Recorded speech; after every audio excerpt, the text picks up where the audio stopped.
Mayong adlaw mga katukaran karong adlaw di ay nanapugay ba mga project maghimo kog paitloganan sa akong mga manok. Walay lang yung mga katukaran tiradahan ako dayon karon para mahuman ni gali. Ulo na ako mga katukaran nga maghimo kog paitloganan dito sa gawas para di na mag-itlog ang mga manok dito sa sulod. Tuman naga-itlog mga nitib nga manok mga katukaran dito sa akong dakong kulungan dito sa ibabaw nga parte. Gabuhat ko mga katukaran og paitlogan dito sa gawas para di na sila maga-itlog dito sa sulod. Disadvantage ug adto naga-itlog mga manok mga katukaran na naghag mga bunhok dito sa sulod. Magig kog paitloganan dito sa gawas mga katukaran para i-close na ko dito sa sulod. Kapoy kumbate rin mga katukaran, di man po nilisod magpanday ka nagpaitloganan mga katukaran, inato ra gud ang tirada din. Ang po niya mga katukaran nga grabe, murag kilat kayo liko tanawa. Itaw mga katukaran, ako nang gi-fast forward kay murag taas yun nga video during naghimo ko din ning itloganan sa manok. Gyud nako gikan sa simbahan mga katukaran, ako gyud ibanatan ni dayon para madali naghuman. Basta nako yung plano nga trabahoon mga katukaran, dili ko maglangay-langay, ako yung buhaton dayon. Ani ra nga style nga magpanday, kahoy ra mga katukaran, adi ko maglisod kay anad man ko dinhi kay sa una ako ra may nagbuhat sa kumakulungan dire sa manok mga katukaran. Ito ako makaraang kulungan dire mga katukaran gatong giguba sa bayong audit mga kahoy mo to siya ako ra trabaho ato. Ay po to ako makulungan nga naglibot dire mga katukaran nga guba gid sa bagong audit kani adto. Kining time mga katukaran ay akto nagitgit ang kalibutan wa pagid mahuman akong trabaho.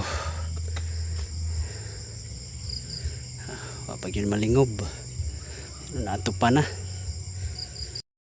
Okay guys, good morning. Atong tiwason atong project karon nga katong paitloganan sa mga kuan manok. Yeah. So mato mahuman gahapon gud kay kuan man kanang hapon na ba. So atong tiwason ron trabaho.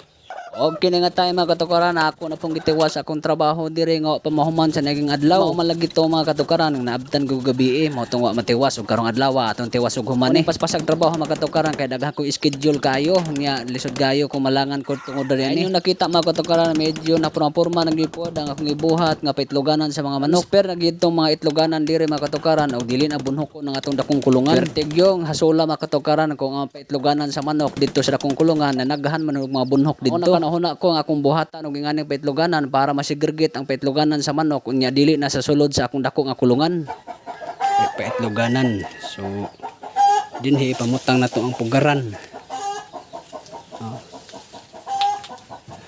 Putangan nato unya kita ninyo unsay porma. Kini na human-human nagyud akong gitrabaho mga katukaran og ako nagisugdag butag mga basket direng dapita. Ning mga basketa mga katukaran dinhi mag-itlog nga ato ang mga native nga manok. Ako nagipalit tag 40 og 50 ang buok ani dire sa moa. Isip magapareha ang presyo dire sa mga basket mga katukaran nga inganing klase nga basket na 40 na po 50 ni palit gid ko din mga katukaran para makahimo kog plaster nga paitloganan sa akong mga native nga manok.